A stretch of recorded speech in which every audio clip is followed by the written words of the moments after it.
soon as we dive a little deeper into the world of weather, atmospheric science, earth science, you name it. In fact, we're actually going to start beneath us instead of above us, talking earthquake in Jersey again. Yeah, we had an earthquake in Jersey over the weekend, but now a second one was reported not too far from the first initial one, which was a magnitude 3.0 earthquake on Saturday.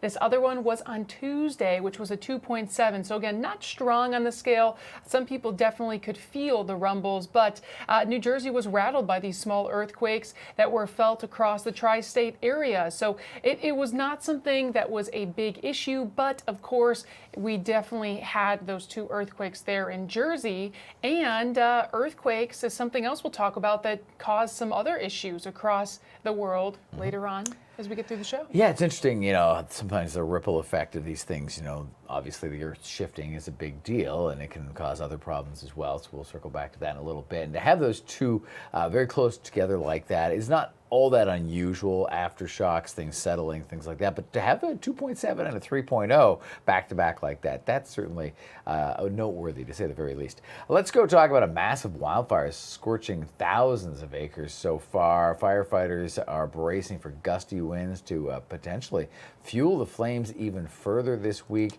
This is the Gifford fire, and it's exploding in size, burning more than 72,000 acres in the Los Padres National Forest. There have been unfortunately several people injured. Evacuation orders are in place.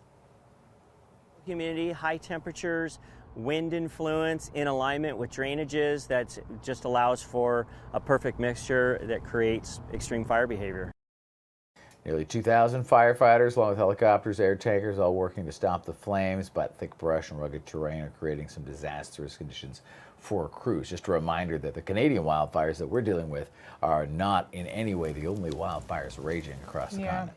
And that's also why we're tracking some of the poor air quality in Colorado and California right now. They're making the top 10 list. Also areas in the northeast because of the Canadian wildfire smoke. So we're really kind of battling fires in a multitude of areas that's impacting air quality across the nation. That's right. And you were saying the earthquake and its consequences. Yeah, and that's something that we're continuing to watch. Take a look at this footage, because we were talking about that tsunami watch and warning across portions of the Pacific. And last week's massive 8.8 magnitude quake off of Russia's eastern coast, it triggered the tsunami warnings from Russia to Chile, Japan, Hawaii, and the California coast. But it also led to something else. Scientists at the Volcanology and Seismology Institute of Russia's Academy of Science says it was the first time in nearly 300 years that they saw plumes of white smoke billowing up 2.5 miles into the air from this volcano in Russia. They attribute the eruption from the earthquake to causing this for the volcano, saying it might have activated magma chambers and provided them with additional energy. Local emergency services say that there's no threat to local communities at this point, but again, 300 years, that's a long time. That just kind of shows that we have the correlation sometimes between what happens underground to what can happen above ground and even in the air, even things such as the water cycle. You don't think about it. All the things are connected. Part of one big ecosystem, right? Yep. Here as we travel around in spaceship Earth, as they sometimes call it. And now we'll go down under, as they call it, because of course they're in a different season than we are, right? Other side of the planet. Heavy snow and rain shut down power for thousands in Australia. Heavy snow covered parts of the state's north. The state emergency services there say they responded to more than 2,000 calls. Locals say they haven't seen this level of heavy snow in that area for years. Wow. And again, because they're southern hemisphere, they're at opposite seasons to us, but still a rather significant event. It's probably the most I've ever seen up here in the last chasing snow up here the last 5 to 10 years, so it's pretty amazing. There you go. Some schools in the mid-north coast there were forced to shut down as officials issued flood warnings in some areas. Yeah, not something you see every day. Yeah, kangaroo in the snow and snowman in Australia. That's right. All right. Well, it may look a little hazy there because of that snow and the rain. We're actually going to talk more about the haze that we've been dealing with here in the Midwest. Oh, wow, look at of that. course, we had this view, last week heading into the weekend of the air quality from the Canadian wildfire smoke, and we weren't the only ones dealing with it. But we are going to talk a little bit about the air quality because the levels and how they issue this, they're actually analyzed by the Environmental Protection Agency. They look at the two most impactful pollutants in the air, and that is going to be ground level ozone and particulate matter. Particulate matter in this case was what we were impacted with from the wildfire smoke. The air quality alerts are issued by the Wisconsin Department of Natural Resources. If the levels are harmful, then we have the National Weather Service relay that information to the public, and that's also what we do. So they are not issued by the National Weather Service. Some people did not know that. Wednesday marked the 8th consecutive day of air quality alerts issued across the Wisconsin area since July 29th. And according to the DNR, these multi-day alerts are now part of a forecasting and advisory procedures that they're changing to prioritize the public so that they can be further given further notice and communication. This changed back in 2023, if you remember a couple years ago, when the wildfire smoke conditions warranted multi-day advisories, which was a very long stretch. The last one we had was 4 days, which was set back in 2023, and prior to that, 2007. So we're actually hoping to get someone from their department on to talk more about wildfire smokes next week and how this is changing, how their procedures are changing, but it's been a big impact across the area. It's been quite a stretch, and of course that comes after, these 8 days or so have come after a good dozen or so back in July. Correct. So it's been a very interesting summer from a wildfire smoke point of view, and that's pretty much where we kick off our regional outlook as well. Yeah, let's take a look, but we're going to travel somewhere a little bit farther, New York City. Live shot there as we're continuing to see the hazy skies in New York, and New York's been having some issues with this, not just today, but even the past several days. We've also been dealing with views like this, and again, it's the wildfire smoke that's been impacting areas near the Great Lakes and even all the way again to the Northeast. Now, of course, we still have some air quality alerts near portions of Colorado, even California heading into Phoenix, but those are separate fires that are fueling some of the air quality alerts there. Now, we officially have dropped the air quality alert in Wisconsin. We still have this issued for the UP, northern portions of Michigan, as well as Illinois. However, just because the air quality alert has dropped for us, you still want to limit your time outside if you are in the sensitive groups category. Notice along the eastern portion of Wisconsin, we have moderate air, but we're still covered most of the state with unhealthy air for sensitive groups. So again, this is going to be people who have any kind of lung conditions, asthma-related issues, heart conditions, as well as very young children like babies and older adults. You'll still probably want to limit your time outside today. If you can wait a day or so, you'll have a lot healthier air to breathe in. We're tracking that smoke as it's been continuing, again, the green here, to remain quite thick across most areas. But what's changing, it's all about the winds. And because our winds are altering out of the south, that is transporting that thicker smoke, the darker colors here, further north, which then is giving us some of the less smoky air, clearer air, and healthier air to breathe in as we head into Thursday and the end of the week. So that's why we are not extending that air quality alert through the upcoming days. However, the southerly winds are going to bring us something else, and that's going to be the warmer temperatures and higher dew points. Before we get to that, we are tracking some areas across the Midwest and even heading to the East Coast for showers and thunderstorms. We have 3 areas now in the Carolinas, stretching from Raleigh and southwest of that, as well as near the Roanoke Rapids area north, where we have flash flood warnings currently in place. And unfortunately, the same area on the East Coast is going to be under a slight risk and a marginal risk for more heavy rainfall that could lead to additional flooding. So not great for areas on the East Coast there. We also are under a marginal risk across portions of the Great Plains and Midwest for heavy rainfall. But notice this is not favored as much for southeastern Wisconsin and northern Wisconsin. It's going to be more to the west. That's also where we have a better chance for maybe a couple strong to severe thunderstorms today. In fact, that area has been having some complexes move through, and right now this one is dwindling out, moving through areas of southern Iowa and northern Missouri, but could have more to come later on today. While we've been dealing with the air quality and the rain issues to the east, heading into the southwest, we have fire danger, so stronger winds, dry conditions fueling some of those fires in Colorado. That's stretching all the way, again, to portions of the West Coast. Then the extreme heat is going to be settling in near Los Angeles, heading towards areas near the Arizona region and all the way to Oklahoma as well as Texas. Where the hottest temperatures are, of course, is going to be where the heat is going to be of concern, where we have the upper 90s to 100s across those areas, while we have a slight cool down in the north and northeastern portions of the U.S. But while it's cooler right now, we are still going to see our temperatures get above average for the state of Wisconsin. Expected to see some of the low to mid 80s today, upper 70s in northern portions of the state, but southeast Wisconsin in particular is expected to see about 10 to 15 degrees above average temperature wise as we head towards the end of the week and the weekend. That's when the 90s look to kick in. And not only is it going to be very warm, but our dew points also looking to push up into the oppressive category, so could be feeling more like the mid to upper 90s by Saturday afternoon. As we look ahead here, August 13th through 19th, notice pretty much the entire United States is looking to have above average temperatures. In fact, we're really favored to focus on the higher potential for warmer than average temperatures. That's going to be, again, around the Great Lakes region. So still looking to bring on some of the heat with us as we're continuing through August. Now, while we're talking about heat in terms of temperatures, Rob's going to talk about heat in something else that may not be as good to hear, but something you'll probably want to be informed of. Yeah, very much so. You know, this heat is going to come back for us, and in some cases, medical experts are warning people to be aware of the increased risk of contact burns during the summer months. So contact burns are injuries to the skin caused by actually touching a hot object or surface.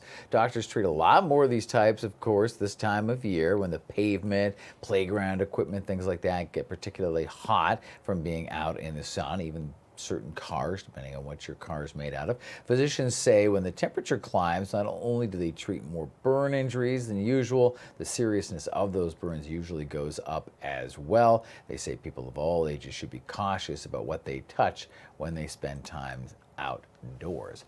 And speaking of spending time outdoors, with the warmer conditions around this week, you might want to get down to the beach. But according to the National Oceanic and Atmospheric Administration, rip currents are a big problem. We've been seeing that recently here, making tragic news headlines locally.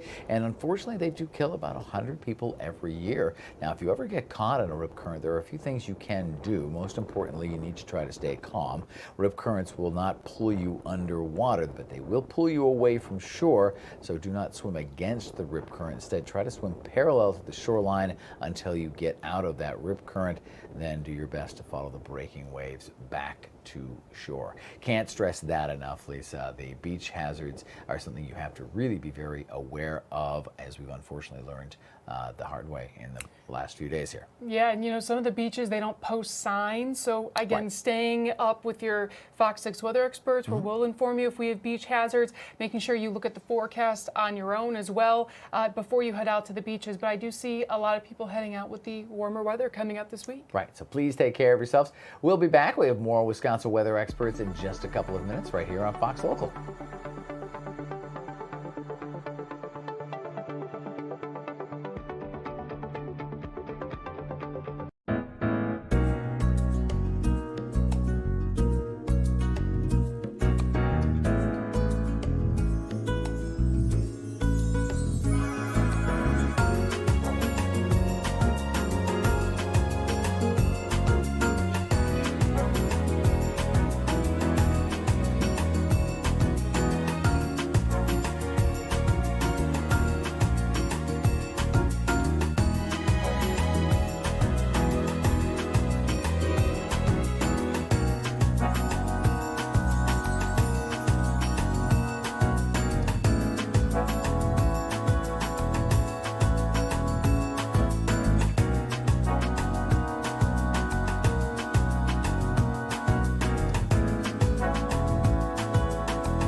Welcome back to Wisconsin Weather Experts here on Fox Local.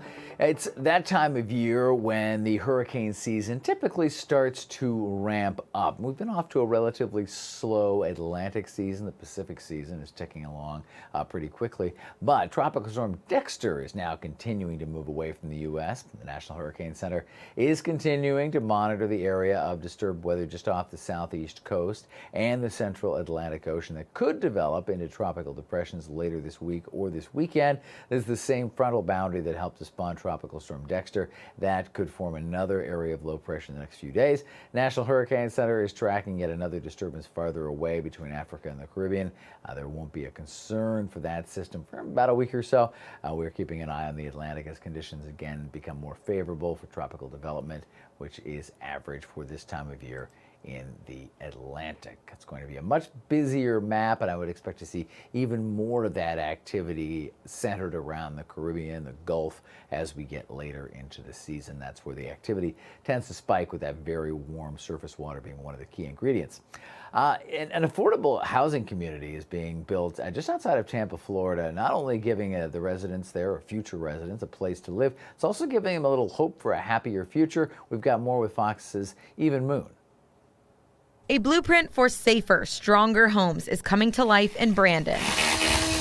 They're super excited for the stability and what we're planning in this community. Habitat for Humanity of Hillsborough County broke ground this week on a new affordable housing community designed to stand up to storms and help families start fresh. We saw a huge need after the recent storms that we had this past year with Hurricane Milton and Hurricane Helene, that many families are devastated from the storms and the flooding. So we put a big emphasis on hurricane resiliency, especially in these homes. All of these homes will have hip roofs, which are much more sturdy for winds. All of them will be concrete block. On our two-story homes, we put concrete block on concrete block, and we'll have hurricane shutters. The development, called Windhorse Commons, costing the county nearly $2 million. 23 families will move in early next year. I spoke to a husband and wife with 6 kids who will soon be homeowners. It gives us a sense of hope. It's funny because, our littles sleep in our room, and it's overcrowded, and it's sometimes it's frustrating. All of our 3 toddlers, which are like 6, 4, and 4, every toy that they own is in the living room. So they keep asking us, when are we going to have a bed? When are we going to have a room? And after last year's storm season, these hurricane-ready homes put them at ease. It's going to be nice to be in a nice new house that we know we can stay in and is safe and has enough space for us. Habitat officials tell me this community is one of the first to have such sturdy designs. When we first were building, not all homes were fully concrete, especially the second-story ones had wood framing on the outside. But as we've seen the need increase with the storms getting more and more severe in our area, we've increased our resiliency measures as well to help make sure our homes are safe and stable for these families. The foundation is being laid not just for homes, but for hope. We're just very thankful and honored to be a part of this, and feel very lucky and blessed. Evan Moon, Fox 13 News. Yeah, what a great story there. Kind of a happy ending, and like we said, bringing some hope for sure. So today's a very interesting day. Happened just yesterday, actually, August 5th, yesterday. Could have been one of the shortest days in your entire lifetime. The Earth is actually spinning a little bit faster, which means some days have just been a little bit shorter. It's just by milliseconds. It's not like you're really going to notice. But Fox's Kevin Uritsky explains what could be causing this little change in time. With only 24 hours in a day, each second counts. And August 5th is expected to be one of the shortest days of the year. It doesn't mean it's going to be an hour shorter. It means it's going to be a millisecond shorter. But that's really unusual. On average, it takes the Earth about 86,400 seconds to complete one full rotation on its axis. But scientists are predicting August 5th to be 1.51 milliseconds shorter than the average day. The days this summer, a few of them, have been measurably shorter than we expected. And while astronomy experts, including Christopher Palma, are still trying to figure out what is causing the Earth to spin differently, they do have a few ideas. As the glaciers melt, mass on the Earth is redistributing. The liquid inside of the Earth is spinning in a slightly different way. And so there could be changes going on in the spinning interior of the Earth that is causing the exterior of the Earth to slow down. Even though a few milliseconds don't seem like a big deal, in the long run, the variation in time could affect more than just the length of your day. Scientists say almost every system, including computers, satellites, and telecommunications, requires a precise understanding of time. And so the GPS system needs to know the timing of those signals really accurately. There's a little bit of error in one of those signals. You get a little bit of error in how far should you go before you turn, or how far did you walk that day? Kevin Uretsky, Fox News.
Well, we continue with Wisconsin weather experts here on Fox Local and, of course, the YouTube channel. Check that out. Click subscribe. And if you ever have any questions about what's going on planet Earth, let us know. Just hit that QR code, ask away. We'll try to answer anything if it's on the show or even just in person. Margaret reached out about how to find previous episodes on the app. Helped her with that today. So any question, it's just fine by us. We'll do our best to answer it.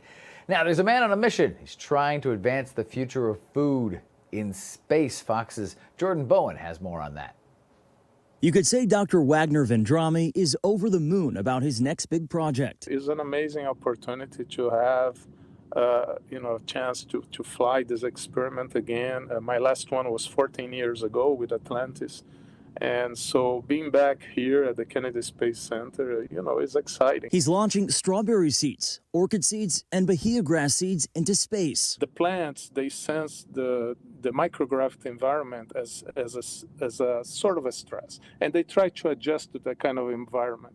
And the way they adjust is by regulating certain genes. Dr. Vendrame, an environmental horticulture professor at the University of Florida, is doing the project to study the impact harsh environments like space travel have on seeds. If we can figure it out how those genes work in plants and can get them adapted to the microgravity environment, we can solve a big problem for like long-term missions, thinking about Mars or a lunar station. The tens of thousands of seeds will be enclosed in a capsule about the size of a carry-on suitcase and will launch this Thursday from Cape Canaveral on a SpaceX Falcon 9 rocket headed for the International Space Station. They'll be held at the ISS for about a week before returning to Earth. Once back, scientists will compare the space-traveled seeds with regular seeds on Earth and study the differences. As Dr. Vendrame explains, depending on what the data shows, it could help farmers on Earth grow stronger plants, able to withstand harsh conditions like droughts and extreme heat. If you can find out what are the genes that are being overexpressed, right? The genes that give the plant, let's say, an extra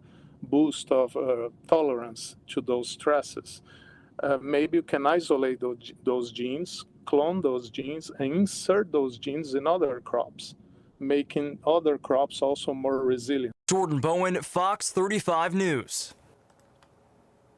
Fascinating, to be sure. Farming in space is a good point for, long-term space travel, or even long-term, issues on space stations or things like that. We have to be able to figure out how to grow food. If you're looking at the air quality behind me, not seeing a ton of improvement yet. Very hopeful that our skies will go from a, smoky blue back to a real blue very shortly.